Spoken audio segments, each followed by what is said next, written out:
Tonight, a family farm looking to be saved by Ottawa City Hall. World Cup fever in a good way, but some are finding the high prices to dine in Toronto sickening. Plus, Brady Tkachuk has a news conference and is already donning his new jersey and number. Good evening. We begin with breaking news tonight and what some will describe as a big win for Ottawa Catholic School Board families. Just 2 hours ago, the school board letting us know they are, quote, listening and have decided to reverse the decision to cut school bus attendance. The original move would have impacted students like Jimmy Reguero's son. Reguero spoke with CTV earlier this month and told us his nearly 18-year-old son has relied on bus attendance since elementary school, and says cutting the position would compromise his son's ability to get to school safely. At the time, advocates called the move discriminatory against those living with disabilities, and again, that move is now being reversed. The first part of the school board statement, titled Listening to Families, reads, following extensive feedback from families and the community, the Ottawa Catholic School Board of Trustees unanimously voted to rescind the previous decision to eliminate bus attendant positions. Bus attendants serving students in developmental education programs will remain in place and services will continue without interruption. We have extended coverage of the school bus attendant issue from when parents were first notified earlier this month. You can find more reports on our website, ctvnewsottawa.ca. Westbound drivers on the Queensway were severely backed up tonight. This is what things looked like on the 417 around Bronson around 10 p.m. Residents have been warned of nightly construction closures. The City of Ottawa's website lists westbound on the Queensway between Kent and Carling and Kirkwood as having the two left lanes closed nightly starting at 9 p.m. These closures can last until 5 in the morning. Congestion should ease as the night rolls on and could be happening nightly until the 28th. And here's a live look through our Centennial Glass Sky Cam. The current temperature is 17 degrees. Jackie Perez has our first look at the forecast.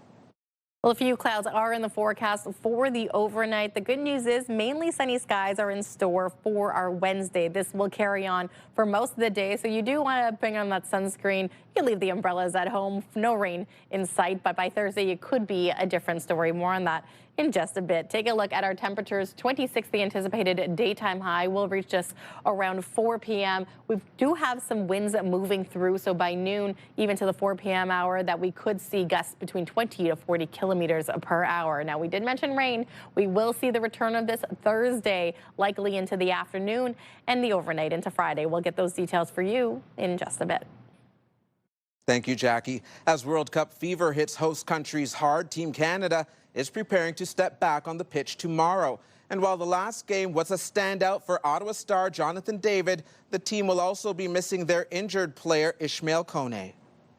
Always have to think on the next one, so there's no really time to reflect. You just have to appreciate what happened next game, but on to the next. We know that as proud as we are of the performance against Qatar, that to really capitalize on that performance, we need to back it up with an even better one against Switzerland. So that's been the talking point. That's been the concentration. Canada has held its final practice ahead of tomorrow's huge match against Switzerland as they look to advance to the next round of the tournament. The co-host nation was back on its training pitch in Vancouver today.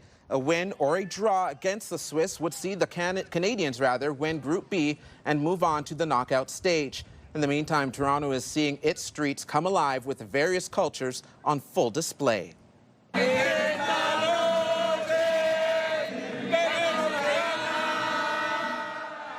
This is Panama. Their fans in Toronto earlier today. Panama is the only team to play 2 games in Toronto during this World Cup. All the other teams have been moving around, but as CTV's Sean Leathong reports, regardless if you live in Toronto or are visiting, many businesses and restaurants are serving up World Cup sticker shock. World Cup beer right here. While the prices fans pay to get into Toronto Stadium for the FIFA World Cup can be a lot, there have also been questions surrounding the prices fans pay at the concessions once inside. It's really expensive. I mean, it is a premium. It's definitely a premium. Not what you want, but you expected. What did it cost to get that? Like $50. Too much? Too much, yes. Like regular beer costing $18, water costing $7, and there's one item that's getting a lot of attention, articulated by YouTuber Jetlag Warriors. I'm not going to dwell on it too much because I don't want to complain the whole video, but I'll tell you this. 2 hot dogs and 2 soft drinks.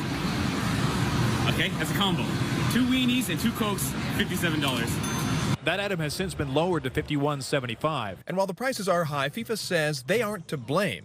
A statement provided reads, contrary to previous FIFA World Cups where a central concessionaire model was in place, FIFA has retained the existing concession operators at each FIFA World Cup 2026 venue, and food and beverage pricing at FIFA World Cup stadiums is broadly in line with pricing at regular events held at each respective venue.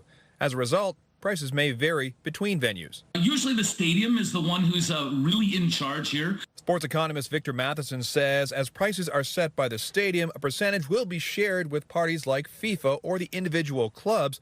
So when comparing Toronto to Mercedes-Benz Stadium in Atlanta, Georgia, who charge only $2 for a hot dog and $2 for soft drinks, Matheson says Atlanta's prices are part of their strategy. Let's make our fans happy with cheap concessions and see whether that actually generates more concession sales and whether that generates a lot more repeat business. So while the prices inside Toronto Stadium may be more than some expect, Once in a lifetime thing, you know. For Croatia, we'll pay anything at this point. You have no choice. You want to drink beer? That's what you pay. and there are just a few chances left. Sean Leathong, CTV News. And we will have live FIFA coverage tomorrow on CTV, so you can take in the action right here on this channel. Team Canada takes on Switzerland at 3 p.m. our time. The 5 o'clock news is preempted for soccer action, but returns on Thursday. You can keep up to date with us anytime at ctvnewsottawa.ca and the CTV News app. It was just very exciting to be able to be American and Canadian and have my work somewhere in Canada for such a large event. So yeah, I was super excited. Also a little later, we introduce you to an Ottawa artist with a special World Cup assignment. Stay tuned for that. Meanwhile, a long-standing and well-loved family farm says its fate is now in the hands of Ottawa City Hall. Miller's Farm was denied a zoning permit last fall, which would have allowed the family to diversify its business. Now, after a months-long legal dispute, the Millers are giving it one more shot. The farm and market is located on Rideau Valley Drive North in Manotick. CTV's Leah LaRock has more. There's a couple of goats here too and some baby goats around here. Miller's Farm, a family tradition for the McHenry sisters. My favorite part about the farm was probably the strawberries. The bunnies and the goats. Ron Miller wants these memories to continue. It was really fun today.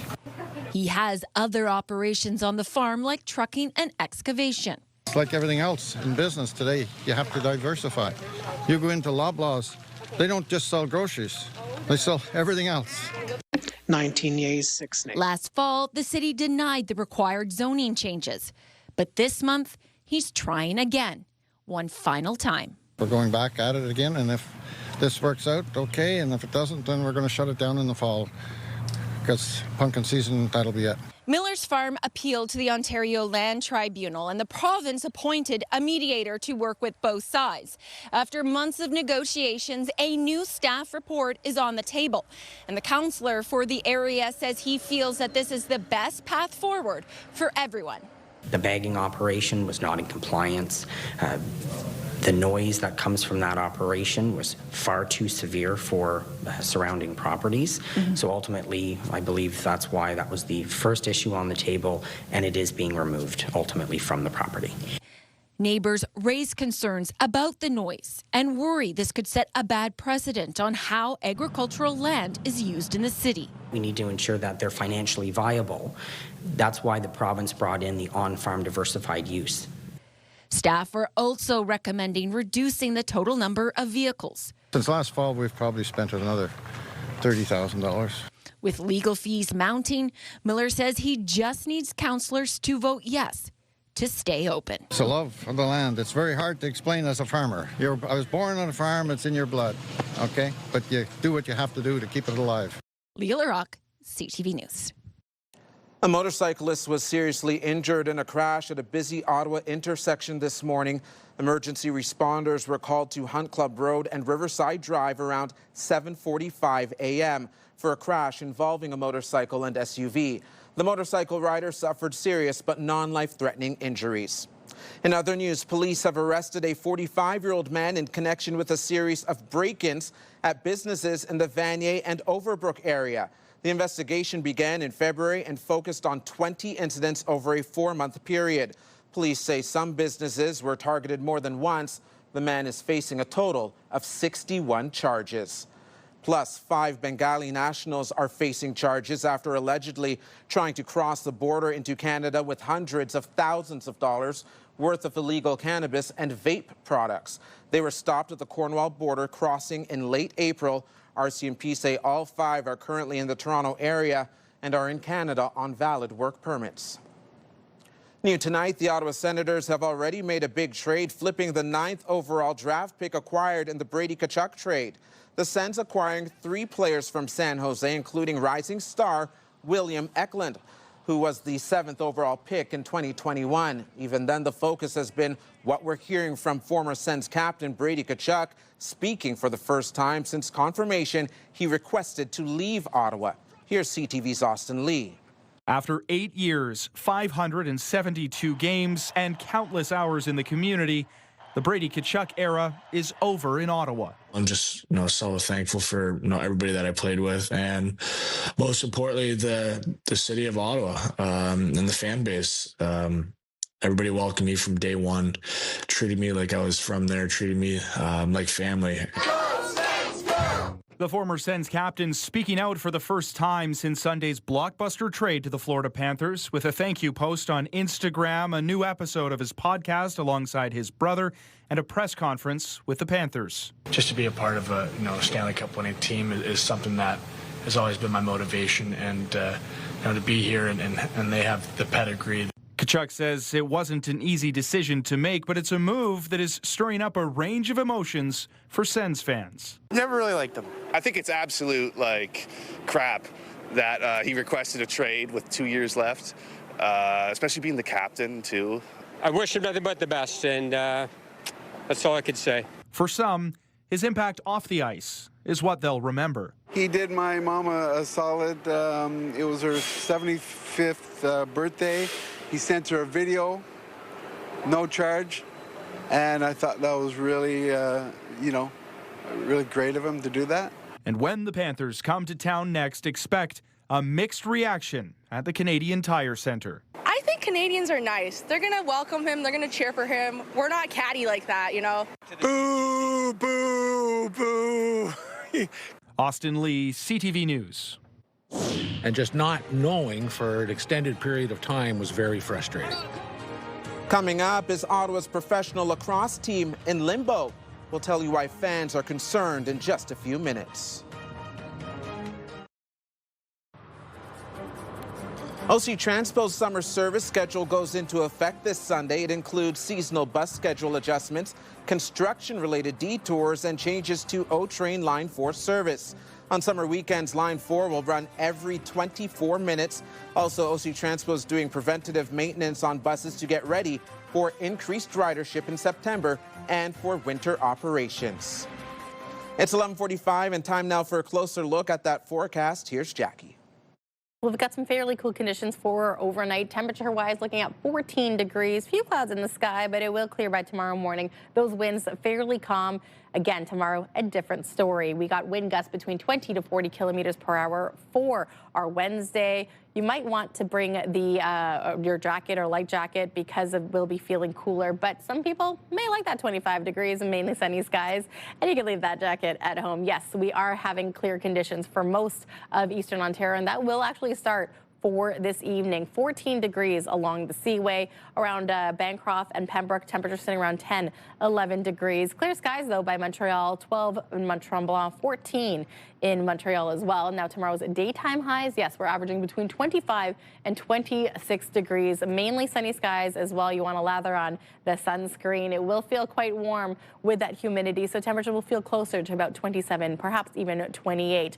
A different story, though, when we get to Thursday. So yes, while Wednesday will look nice, you'll start to see the clouds moving in for our Thursday morning. By the afternoon, this is the weather system we are paying attention to. Right now, it's calling for the Kingston area to see heavier rainfall move fairly quickly, and then by the overnight hours we could see this moving in to the Ottawa area. Now Thursday, anticipated daytime high 21 degrees, the coolest day of the week.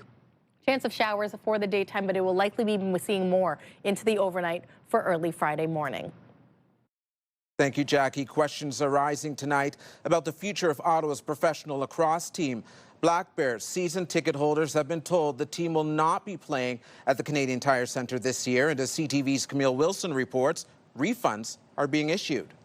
Lacrosse is back in the nation's capital. With much fanfare just over 2 years ago and after a 20-year absence, professional lacrosse returned to Ottawa. The Ottawa Black Bears became the 6th Canadian franchise in the National Lacrosse League. A partnership was formed with the Ottawa Senators. Home games played at the Canadian Tire Centre. They did so much for us. Bus trip to the game in Oshawa, breakfast with the players.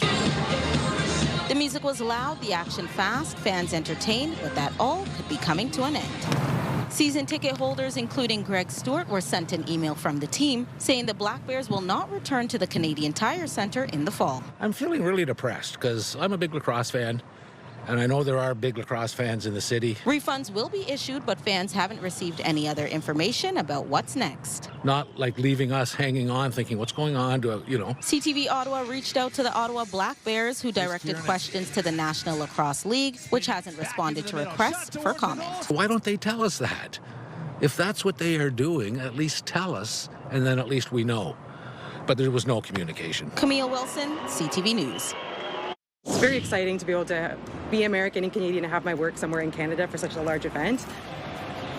Coming up, an Ottawa artist leaving her mark on a national icon on display during World Cup. We'll explain in a few short minutes. Get the latest live local breaking news. Sign up now for our morning and evening CTV News Ottawa newsletter. The best local content from CTV News, Your Morning Ottawa, and News Talk 580 CFRA. Get it all in one place. Sign up now at ctvnewsottawa.ca. The CTV News Ottawa newsletter is brought to you in part by CAA Business.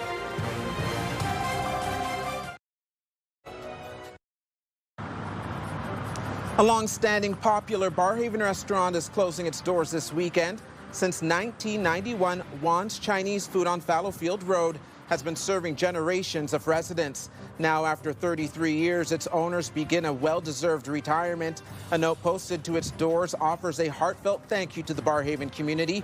Juan's last day is June 27.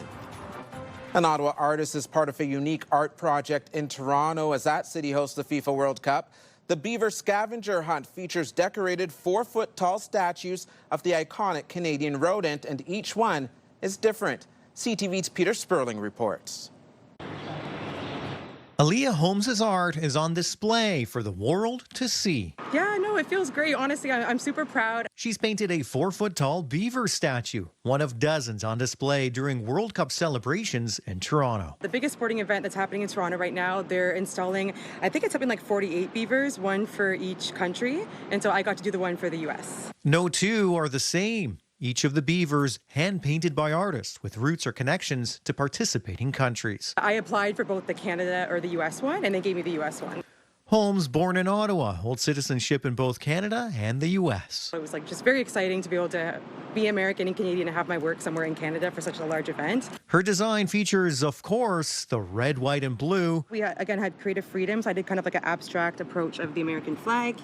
He's got his jersey on with USA and the face paint, so he's a hardcore fan of soccer. But also a nod to America's vast landscape and different regions. Of course, we have the Statue of Liberty, a lighthouse, a skyline, and some ocean as well. And then the tail is representing just outside of the mainland. The Ottawa artist also recently creating a poster for a Red Blacks game. They put out a call for artists to kind of create a poster for each of their games, and I got the opener game, which is super exciting. And where does she find her inspiration? Inspiration. Honestly, I do a lot of character work. I do a lot of work involving Black culture. So definitely my culture, my people, women is a lot of work I do as well. The beaver statues are displayed throughout tourist-friendly downtown Toronto areas, near St. Lawrence Market and the Hockey Hall of Fame. Just the energy is so great right now with all the different sports teams playing. Everyone's like coming together and super excited. So it's just great to be a part of that. Peter Sperling, CTV News. There's stigma around the symptoms and bringing these kinds of symptoms to a GP or to a doctor. Still to come, new Ontario health guidelines for colorectal cancer screening. Details shortly.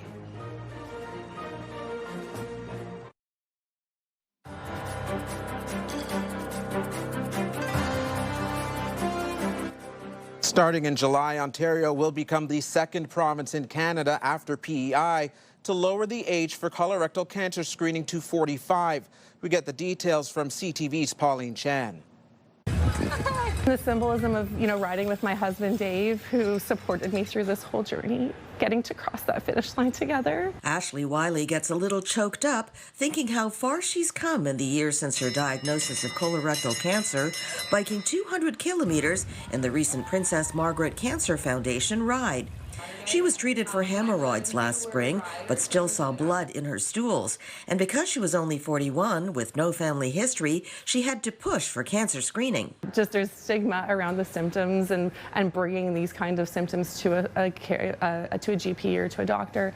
It was hard just because it wasn't the first thing that was offered, and I had to go back and ask again. Dr. Enrique Sanz Garcia says colorectal cancer has dramatically increased in younger people, and that's why Ontario is lowering the age for screening from 50 to 45 starting July 1st.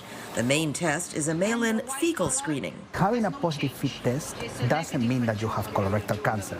You have to go to the second step, which is the colonoscopy. And if you caught the disease earlier, you will be able to do less aggressive treatments, and said that we will also decrease the rate of hospitalizations. Saving lives and healthcare costs by including younger Ontarians. May save a total of 6,000 lives in the next 40 years, and it will also avoid 15,000 cases in the next 40 years. Colorectal cancer is the fourth most commonly diagnosed cancer in Canada, but it is 90% curable when caught in early stages. Ashley says although she still would not have been eligible for the provincial screening, those under 45 can still get screened if they have a family history or symptoms such as bloody stools, alternating diarrhea and constipation, abdominal pain, or low appetite. Know what's normal in your body.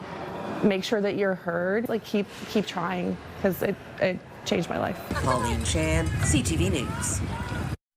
In more health news, a Canadian study suggests using less breast cancer treatment may be just as effective with fewer side effects.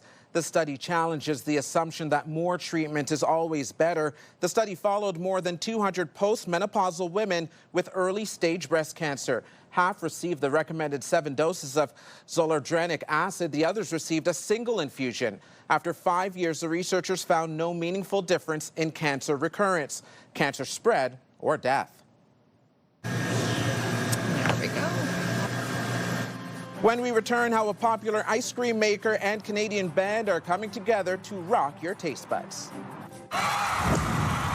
The National Capital Region is jam-packed with incredible experiences you don't want to miss. Hey, it's Tanea Taylor, your iHeartRadio Weekender, powered by Barhaven Ford. Get the inside scoop on all the biggest and best events every Thursday, Friday, and Saturday on CTV, Move 100, Pure Country 94, TSN 1200, and News Talk 580 CFRA. iHeartRadio Weekenders is powered by Barhaven Ford. Take your weekend path. We've got the Broncos Sport for it.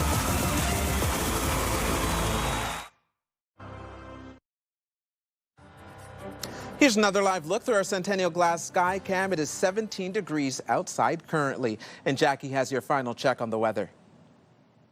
Well, temperature-wise, we're going to start off tomorrow morning at 15 degrees, and this is around the 7 o'clock hour. Mainly sunny skies, winds still calm, about 10 kilometers per hour. This should change in the afternoon, where we could see winds between 20 to 40 kilometers per hour. Anticipated daytime high, 26 degrees. You may want your umbrella for Thursday, though, and into those overnight to early Friday morning, we could see the return of precipitation here in the capital. Thank you, Jackie. Finally for us tonight, Kawartha Dairy is teaming up with the Tragically Hip to serve up a new flavor of ice cream. The Tragically chip is now available. It's maple whiskey flavored with dark chocolate chunks and the black cherry ripples. Some of the proceeds from sales will go to the Breakfast Club of Canada. And some colleagues tried it out. They said it was delicious.